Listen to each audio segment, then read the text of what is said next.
欢迎来到热点新闻频道，请订阅并关注以获取最新资讯。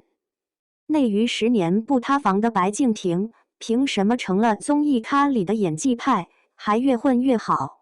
我觉得吧，在内娱这摊子挺卷的泥潭里，白敬亭算是一个特奇怪的存在。没绯闻，没营销，没霸总废话文学，却愣是靠演技和综艺感，把路人缘稳稳拿了快10年，这在娱乐圈里已经算是活成教材了。说实话，我最早注意他，还真不是靠什么爆剧，而是2014年那会儿《匆匆那年》里那个穿校服的小男生乔然。那会儿谁懂什么扛剧能力啊，就是觉得这小子演得特真，不端着。那种校园暗恋的小别扭，小嘴倔强，一抬眼全写脸上了。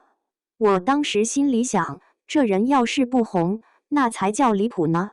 你看啊，从乔然到后来《旋风少女》里的若白，再到《天盛长歌》里那个一身白衣的七弟，这人一路往上爬，可风格一点没固化。好多流量男演员一火就开始批量复制同款人设，不是总裁就是将军，台词一换衣服不换。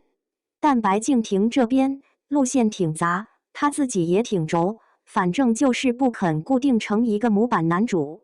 2017年夏至未至那波青春痛感，我知道有好多人吐槽剧情狗血，可偏偏陆之昂一出场，那种我都替你心疼的少年感，真的挺抓人的。他演那种压着情绪的角色特有一套，不嚎不哭，就是眼睛一暗，一低头，你心里就跟着一沉。这种演法不是那种舞台学院式的大动静，而是生活里那种憋着不说的劲儿，很接地气。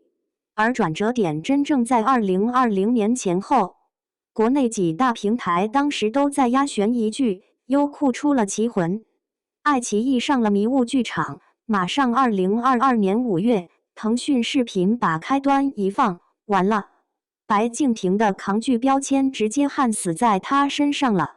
开端这种循环设定，要是演得一板一眼，特容易崩，他那种松弛劲儿就太重要了。公交车上迷迷糊糊刚重启那几场戏，那个我是谁我在哪的真实猛圈，观众跟着一起起鸡皮疙瘩。开端火了以后，按常规操作，很多人会疯狂接同类型本子，趁热打铁。悬疑男主一演演5年，可他没这么干。2023年长风渡一出，又给观众整愣了。古装男主他也能扛。说到底，古偶这块观众最怕的就是端水眼，一上来满脸演技用力，耍帅比剑，嘴里念着塑料古文。白敬亭在长风渡里那种初期有点浪，后期稳重的成长弧，过得挺自然，情绪扑得慢，但扎实。我就纳闷了，照理说，综艺玩得这么开的人，演戏时应该多少有点综艺味儿，带不住角色吧？结果这人偏不，他是综艺里最放飞，戏里最收着的那种。很多人是综艺上憋大招，拍戏时摆造型，他刚好反过来，镜头一开，人物优先，镜头一关，立马变回一个嘴贱又好笑的北京小伙。说到综艺，他在《明星大侦探》那一挂，真的是内娱综艺感的天花板之一。2016年第2季上线，那会儿谁想到这节目能做这么多年，还捧出一堆综艺熟脸，而他几乎参与了每一季的录制，侦探、玩家、NPC 啥角色都试过，梗一个接一个。但你仔细看，他在游戏机制里反应速度、逻辑能力都挺强，不是纯嘻哈那种。我印象特别深的是有期他为了找凶手，一边疯玩一边又记细节，一旦进推理环节，立刻收声，条理非常清楚，那个反差特别有趣。很多综艺咖一搞笑就停不下来，抢镜头抢到飞起，可他是会自己刹车的，该闹闹，该收收。这种情绪节奏感，不只是综艺天赋，更是情商。而你说更有意思的是他在各大综艺里塑造出的那种真实但不油的人格。像《快乐大本营》还在的时候，包括后来的一些平台综艺，嘉宾一多，容易有人刻意抢话，装聪明。白敬亭是那种，你要逗他，他能顺着梗给你抬一下；你要严肃聊，他也不会打岔。他不是那种自带我要当 C 位的攻击性，反而是那种我在这儿，谁高兴谁来的舒服感。而且说句公道话，他身上那种北京男孩的劲儿太明显了，嘴上没把门，话糙理不糙，老爱自嘲，遇上尴尬场面还会帮别人圆场。这种气质一放进综艺里就容易出效果，但一旦浏览量往上窜，很容易被粉丝和平台合伙包装成过滤过的人设。结果他偏不配合这套。你看这些年，别家流量艺人动不动就上热搜，时不时发个内心独白，偶尔被拍到凌晨剧组门口痛哭，再不行就来波神秘好友突然取关，炒作的热热闹闹。而白敬亭呢，基本都是剧播期靠角色上榜，要不就是节目里某个搞笑片段被剪成名场面。私生活那边，像开着一扇门后面又锁了一层门，你知道这人是真实存在的，但你就是摸不到什么黑料。知情人士聊起来，说他在剧组其实挺宅的，该拍戏拍戏，收工就待房间玩游戏、背台词，偶尔跟工作人员唠嗑两句，没啥大牌架子，也不折腾通稿那一套。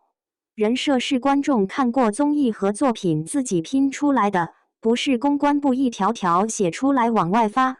这在内娱可真是稀有动物。而说到零黑料三个字，咱也得冷静一点看。娱乐圈没谁是完美无死角的，这话说太死，我自己都不信。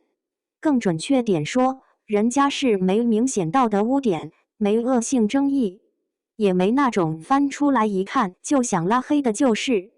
网上曾经零星有过什么耍大牌不合群的小道消息，但很快被同剧组演员和工作人员否掉了。你说这年头能做到不靠绯闻，不蹭情绪化话题，也不拿粉丝当提款机，还能稳住一线梯队，这已经很解释问题了。再看作品线，这几年他选本子，我还真挺服。他没有一门心思想往所谓电影咖那边挤，而是把剧集当长期战场慢慢打。网剧时代出来的演员，很容易被贴个上不了台面的标签，可他是靠一步一步往上垒。你看，2015年前后青春校园，2017到2019转职场，都市轻喜剧，2020之后再叠加悬疑、古装，每一步都不算惊天大跨步，但往回看是完整的台阶。2023年还有青青日常长风度这种双轨操作，市面上甜宠古偶一堆，可他演的男主哪怕带点儿甜宠脸，也不往油里使劲糊。好多剧的男主一恋爱就浑身发光，台词甜的像在直播带货，他那边更多靠情绪和细节，走路的距离，说话语气变化，而不是一味端上去。观众爱看这种不端碗直接上菜的演法，特别解腻。说到底，白敬亭现在这么稳，我觉得核心是他挺明白自己几斤几两，也清楚想要什么，不跟资本玩火箭升天的快钱局，不搞那种一年8部戏、半年10个综艺的疲劳轰炸。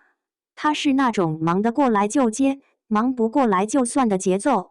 对比一些同龄艺人，你会发现，别人是热度潮汐起伏，他是像慢慢往上拱的常青藤，缠着缠着就爬到你窗台边上了。话说回来，观众为啥愿意给他这么耐心？我觉得一部分是时代红利。现在观众对只会一个赛道的艺人确实有点不耐烦。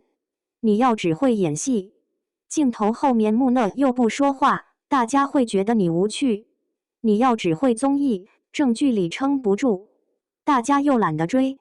白敬亭刚好卡在这中间，演戏时有作品说话，综艺里又有鲜活人格，这俩互相加分。